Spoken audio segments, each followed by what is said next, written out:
Hey guys, welcome back to another quick how-to. In this video, I'm going to show you on how to see hidden replies on Twitter.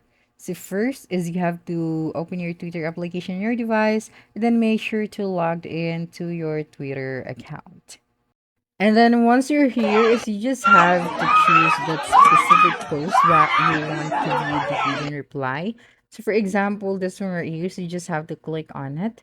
And then just have to click on these three dots, this one at the top right hand corner of your screen. So when you click on it, you'll be able to see these options.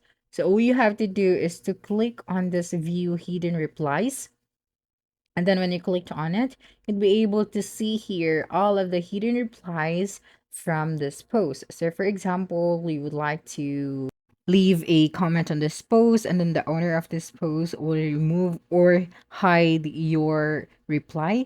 So all you have to do is to click on the three dots and then just click on the view hidden replies, and you'll be able to see there all of the hidden replies from that specific post. So that's a wrap. Don't forget to like, subscribe, and hit the notification bell for more quick how-to videos next time. Adios.